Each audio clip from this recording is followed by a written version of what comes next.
DynamoDB handles trillions of requests per day with a single-digit millisecond latency. But how?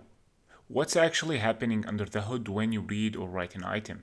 Today, we're gonna deep into the architecture of DynamoDB.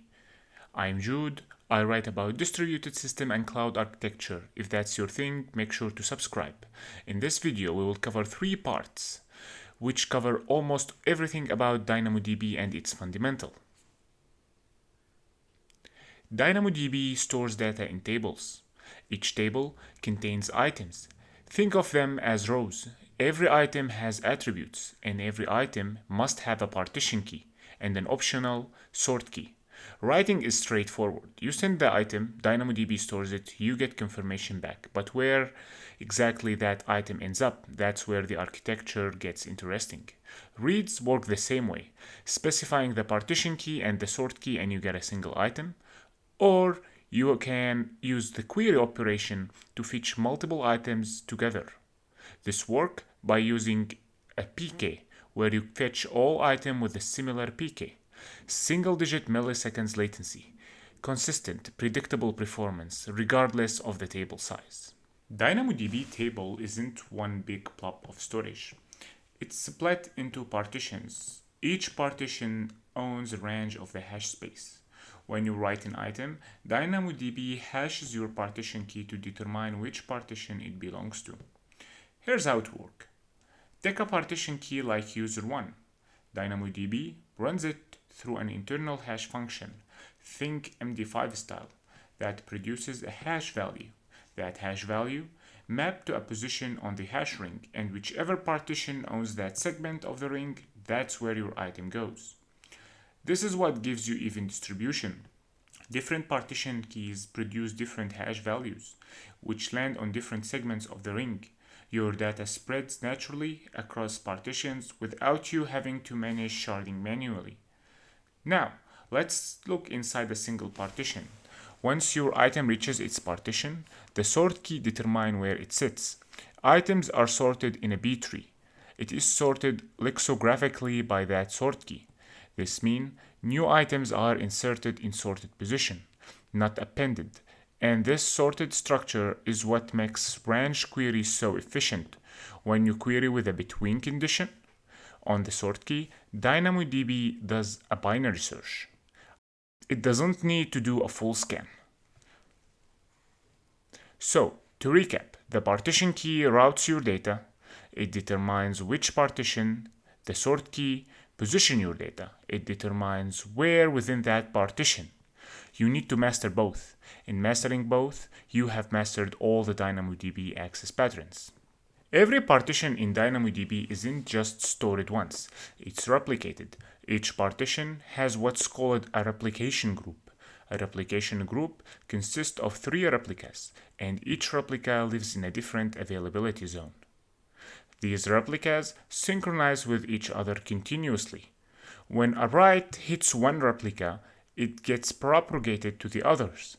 This is how DynamoDB achieves both high availability and durability. Together, they form a replication group, 3 replicas across 3 AZs. That's the foundation of DynamoDB's fault tolerance, high availability, plus durability. How does write works? The client sends a put item to the leader. That's replica 1. The leader records it in its own WAL, then propagates that write to the replica 2 and replica 3. Once it gets an acknowledgement from at least one other replica, that's a quorum, 2 out of 3. The write is confirmed back to the client. You don't need all replicas to agree, just a majority. How about reads?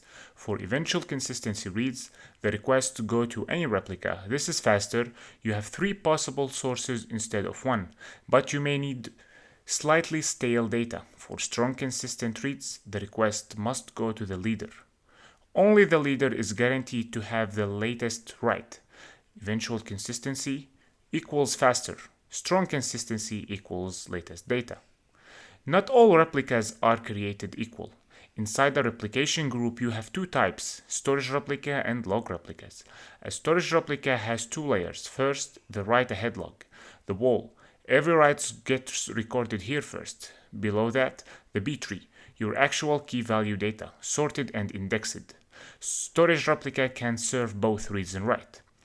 A log replica is different. It only has the write ahead log, no B tree, no key value store. It cannot serve reads, so why does it exist?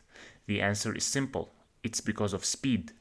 If a storage replica goes down and you lose quorum, DynamoDB can spin up a log replica almost instantly. It only needs the WAL, not the full B tree. That's the fastest way to restore your write quorum.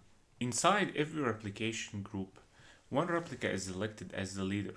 The leader is the only one that handles writes and strong consistent reads. Here's how a write works. The client sends a request to the leader. This is known as the propose phase. The leader assigns a sequence number and records it in a WAL.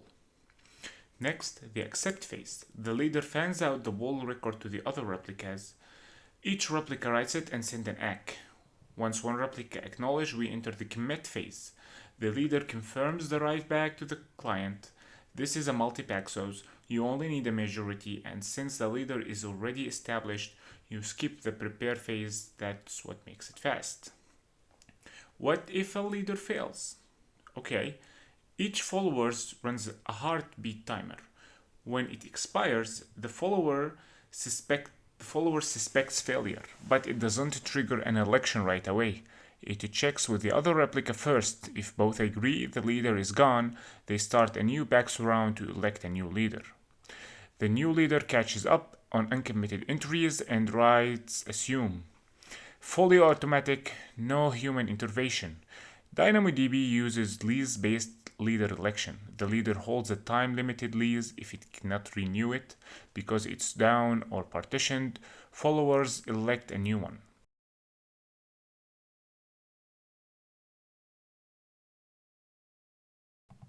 Let's trace the full journey of a DynamoDB request, from the moment your application sends an API call to the moment data is stored. There are 5 services in the path. First, the request router. This is the entry point. Every DynamoDB request hits the request router first. It decides where to send the request. Second, the authentication service, backed by AWS IAM. Is this caller allowed to perform this operation on this table? If not, the request stops here. Third, the metadata service. This tells the router which storage node actually owns the partition for disk keys. It's the routing table for the entire system. Fourth, global admission controller. This is the DynamoDB traffic cop. It checks whether this request would exceed the table's provisioned throughput or account limits. If you are over capacity, the request gets throttled. Finally, the storage node, the actual fleet of nodes that holds your data. The request lands here, gets written to the WAL and B tree, and the response flows back to the chain. Every write in the DynamoDB goes to the write ahead log on all 3 replicas. This gives you immediate durability across availability zone. But DynamoDB goes further. The WAL is periodically archived to S3. This is your safety net for the hardware failures. S3 gives you 11 nines of durability. Your data survives even if multiple storage nodes fail simultaneously. When a storage node goes down, DynamoDB uses the archived WAL from the S3 to rebuild. It replies the log entirely to reconstruct the B tree. The node comes back up fully recovered. This is a layered durability model. Short-term WAL on 3 replica across AZs, and long-term WAL archived to S3. Hardware isn't perfect. Bits flip, disk degrades silently. You cannot trust that data at rest or data in transit is always intact. DynamoDB handled this with checksum. Every message between nodes includes a checksum. When data arrives, the checksum is verified. If it doesn't match, corruption detected immediately. But what about data sitting on disk that slowly degrades? That's a bit route. For this, DynamoDB runs a continuous scrub process. It compares the checksum of live replica data against the checksum of the S3 archived snapshot. If they match, data is healthy. If they don't match, DynamoDB knows exactly which replica has corrupted data and can repair it. This is a continuous verification process, not waiting for a read to fail, not hoping you will notice. Silent data errors don't stay silent. Let's talk about how reads and writes actually work with replicas. For writes, DynamoDB uses a query model. The client sends the write to the leader records it locally and sends the WAL record to at least one more replica. 2 out of 3 acknowledged. That's a quorum. The write is confirmed. For strongly consistent read, the request must go to the leader. Only the leader is guaranteed to have the latest write. The other replicas may be slightly behind. For eventual consistency read, any replica can serve this request. This is faster. You have 3 possible sources instead of 1, but you may read slightly stale data if a recent write hasn't replicated yet. Now here's the clever path. If a replica goes down and you lose quorum, DynamoDB doesn't just wait. It adds a log replica to that availability zone. Remember, log replicas only need the WAL, no B-tree. They spin up fast, write to quorum is restored in seconds, not minutes. How does DynamoDB know when a leader fails? Through heartbeats. The leader sends periodic heartbeat signals to every follower. As long as the heartbeat arrives, the followers know the leader is alive. But here's where it gets tricky. What if a network between the leader and one follower breaks, but the leader is actually still healthy? This is called a gray failure. Replica 2 stops receiving heartbeats and thinks the leader is down. Before triggering an unnecessary election, Replica 2 does something smart. It checks with Replica 3. Can you still reach the leader? If Replica 3 says yes, the leader is healthy, it's just a network issue between me and the leader. Then Replica 2 drops the election attempt. This confirmation check is critical. Without it, you would get false failover every time there is a transit network blip. DynamoDB avoid unnecessary leader election, which means fewer disruption and more stable write performance. There's one more critical piece. How do request routers know which storage node to send your request to? That's the metadata service. But here's the problem. If a new request router spins up with an empty cache, it harms the metadata service with lookups. Multiply that by hundreds of routers during a scaling event. DynamoDB solution is MemDS, an in-memory distributed data store. Instead of hitting a single metadata service, routers pull routing information from a fleet of MemDS nodes. These nodes replicate partition maps between each other in memory, fast, distributed, and no single point of failure. Each router also keeps a local partition map cache. For most requests, it's called cache hit, no network call needed. In the background, the router asynchronously refreshes its cache from the MemDS. The result, constant, predictable, low traffic to the metadata layer instead of spikes. No more cold start, thundering herd problem. So, that's DynamoDB architecture. Partition keys route through a hash ring. Sort key organize data in a B-tree for efficient range queries. Replication group with Multi-Paxos consensus give you a fault tolerance. WAL S3 archives ensure durability, and systems like MemDS and continuous verification keep everything running smoothly at scale. If you find this useful, check out the full article link in the description. It goes even deeper with diagrams and code example. Subscribe if you want more distributed system deep dives. I am Jude. Thank you for watching.